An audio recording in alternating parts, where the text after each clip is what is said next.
Hello and welcome back to Drunken Rob's Kitchen. It's been a while, but it's the holidays and I'm going to be cooking for many Christmas gifts on my list this year. And honestly, I made a bunch of videos on menus that I eat myself pretty regularly and I test them a lot. I really don't like sharing recipes until I've done it enough that I think I'm doing it right and I think it's as good as I'm going to get it. Or at least good enough. Recently, I've acquired a food dehydrator. It's something I've wanted for a while, and I've been messing with recipes for the last month or so. And one of the things I'm going to be making some people for Christmas is apple chips. So, to make this recipe, you need a food dehydrator. Not everyone has that, but if you do have one or you're interested, this video should hopefully give you some tips. So the things we're going to need to make apple chips, pretty simple. First ingredient, apples. 2 fist-size apples fills all 5 trays in the dehydrator I bought. You're gonna need 2 small bowls of some sort to put things in. The 2 things we're gonna put in, the first is lemon juice. Lemon juice is not for flavor. What lemon juice is for is as a preservative in addition to dehydrating them. If you don't use lemon juice or something similar, what can end up happening is your dried fruit can get really brown. I didn't know this before doing some batches, so these are some dried banana chips. I'll bring them closer to camera for you. As you can see, it's pretty brown. Does not look as good as it tastes. If I had used lemon or another preservative, they would not be brown like this. So lemon juice as a preservative. Next thing, you just give it a little flavor. You could just have plain apple if you like. It's fine. I've been working with cinnamon and brown sugar. Very easy mix. I'm going to scoop in here. I'm going to get a tablespoon, a little heaping, brown sugar. And then the exact same amounts, or thereabouts, of my brown sugar. If you like it sweeter, you could put more. If you want more cinnamon, you could put that. If you like some other sort of spice, you don't need a whole lot. A little goes a long way. So I've got brown sugar and cinnamon mixed. I've got my lemon juice.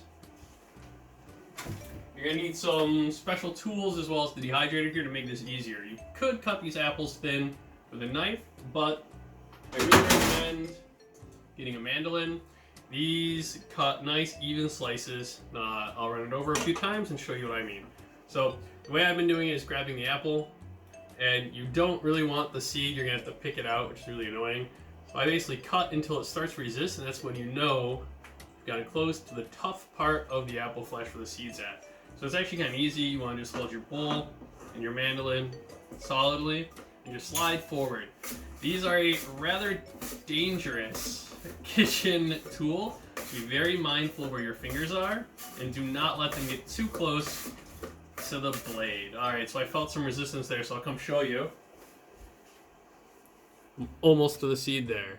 You can feel it while you're doing it. When you get that resistance, stop, flip your apple over, grip it around the top of that apple like this, and just slide. Be mindful of your fingers, okay? A lot of people end up in the ER after cutting their fingers on one of these. So, oh, there's that resistance. Alright, it looks like I can get one more out of it. Alright, so I'm going to come show you. There's your cross-section apple. I'm going to show you what we're dealing with here. If you're cutting by knife, this is about how thin you want your apple. You don't want it to be very thick. It's floppy, okay, thin, and you get a lot of consistent slices. Like I said, mine can do 2, so I'm gonna take my second apple, put it over here, and here we go.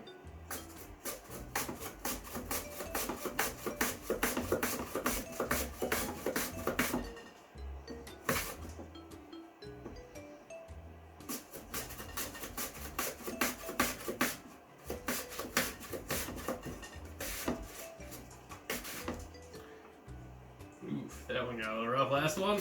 Alright. So, Also, the way you orient your apple might change the shape you get. If you're doing it from top to bottom, I'm gonna get these kind of heart-shaped apples. It's, you know, whatever, it's fine. So there we go. I've gotten 2 apples worth, which with my small size 5-tray dehydrator is just right to fill it up. You're left with this apple core essentially in the wings. You could like do this way and get small chips, but apples are good for you, so let me just dig in.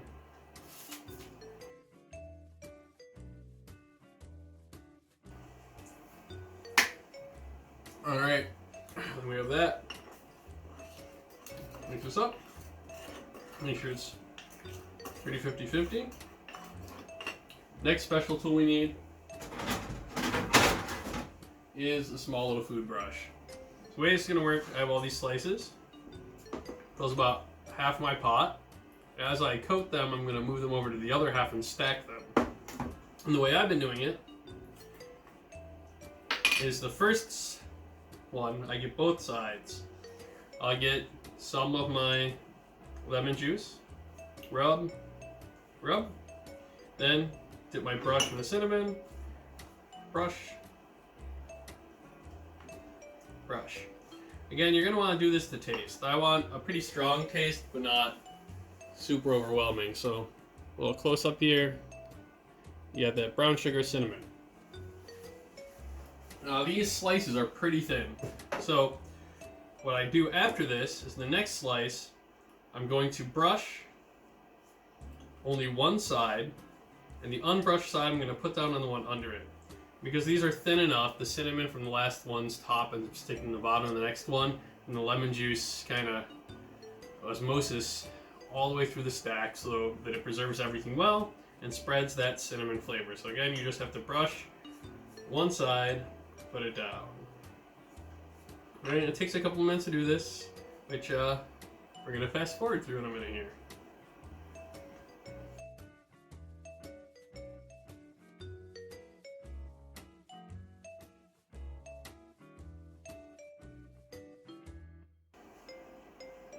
Alright, there we go. So, I've got this ready, and I have some that are about to come off right now, so we're going to do it a little out of order here. I'm going to show you the end first, and then I'll show you a little bit how I stack the trays. So, when you take them out of this, actually I'm going to wash my hands first.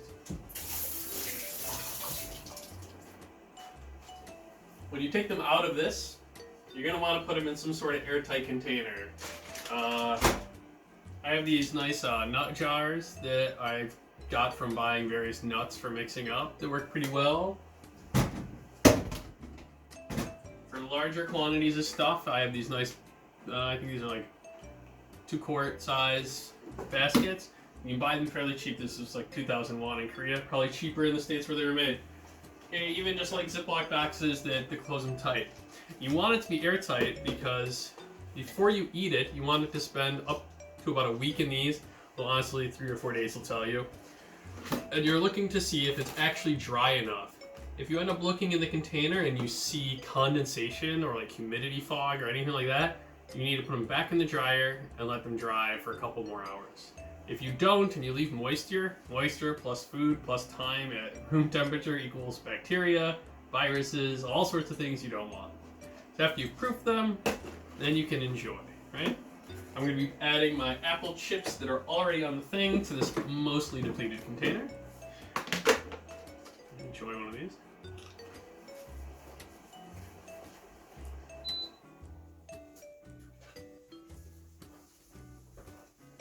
If you heard it in the background, that fan noise is going to be haunting you for the rest of your life if you continue getting into this hobby, because you'll be doing it, 8-9 hours every day. So, we're going to take these chips.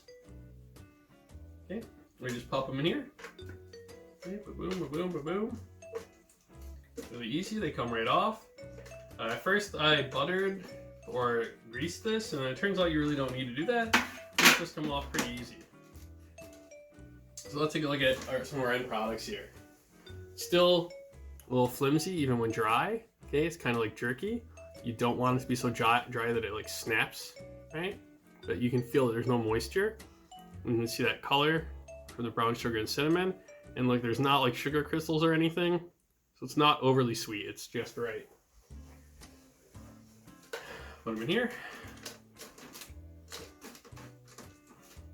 Alright, so for cooking these, or dehydrating rather, every type of thing you dehydrate has a different amount of time and temperature you need to do it at. Meats are a higher temperature, vegetables are around in the middle, and then fruits are kind of the lowest temperature for doing this. So with apples, I've been doing 60 degrees centigrade for 8 hours minimum, and then if they still need more time, you toss them in for more time. So this is 2 apples. This is a 2-quart container. It looks like it fills about halfway, but it's actually a mirage. You want to shake it a bit, and they settle down. And now it's more like a third to a quarter of the way. Bounce around, and they'll flatten out in there. So then I'll seal this, and I have to wait a while to make sure that it's finished dehydrating. I'll basically check tomorrow, and if I see humidity or any sign of it, I'll put them back in for a couple more hours at 60 degrees centigrade to make sure they're good. Alright, so my dehydrator comes with these 5 trays, and here we go. We're going to put slices on. So when you put the slices, I try to do the big ones first, and then use the small ones to fill in little gaps. You can have them basically almost touching each other, but not quite. They will dry together if you overlap them and form kind of one big chip, but that might also stop them from drying out properly. So you want them to each have their space in the dehydrator without overlap or touching each other too much. And it might be a little more bit like a puzzle trying to get the pieces of various size to fit on there well. Okay, so here I'll give you an example. Up close, there we go. Okay, so we got them on there, and then you just stack them. Some people recommend halfway through your cycle you reverse the stack tray because of the closeness to the machine, but I haven't been doing it and it hasn't been an issue. Alright, so there's the first one on there. These are actually pretty convenient. They stack well, easy to use.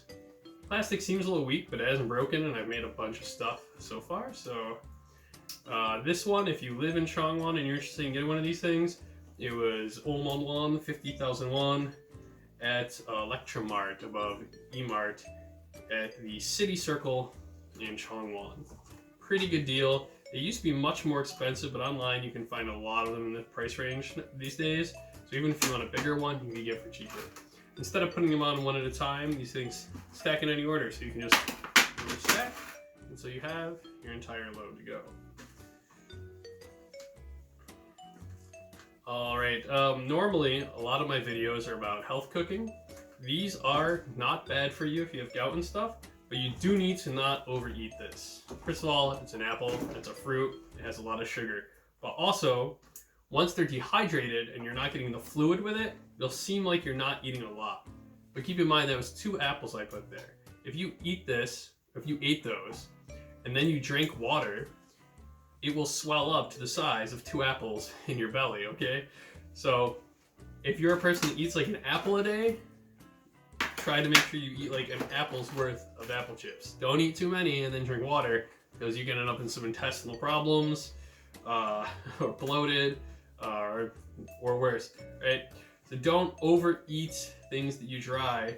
Try to make sure you're eating the same quantity of it you would have if it's wet, with whatever you're drinking with it.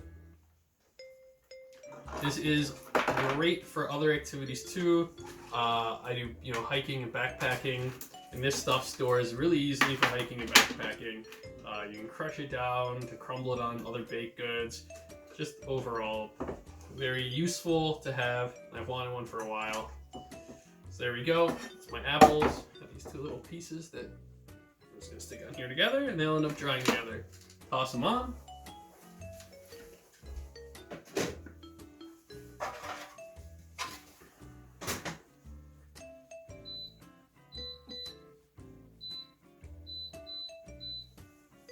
Alright, so again, for apple chips or fruit in general, 60 degrees centigrade for at least 8 hours is what I would recommend and what I saw on the internet. So that's what I've been doing. Let me show you some other things I've dehydrated and give you my thoughts. So the reason I picked apple chips for this video is it's definitely the most delicious I've made so far. I've also tried to make zucchini jerky. Okay? So this is zucchini jerky that has crushed red pepper flakes and some other ingredients. And here's the same thing, but this was cut as medallions, and this I used another cutter.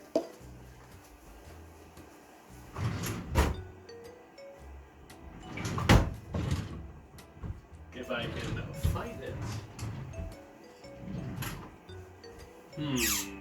Drunko Rob's kitchen. Where is it? Here it is. This looks the same, but it is not the same tool. This one has these little ridges in the middle. I wonder if you can see them. It cuts into like matchsticks instead of slices. Do not buy one of these if you want to make apple chips. Do buy this if you want to make like straw jerky out of vegetables. Works really well. Between the two of these, I like the straw one better. It really, more surface area, seems like it made more absorption of red pepper flakes. Okay? Two very different tools. Come on in. Take it. Alright, so the other things I've made, I made plain zucchini just to see how it'd be. Very weird, salty taste. I don't recommend it. Oranges. I made two styles of oranges, full size and mandarin. And full size basically tastes like nothing, and mandarin tastes delicious. So I would recommend using mandarin oranges.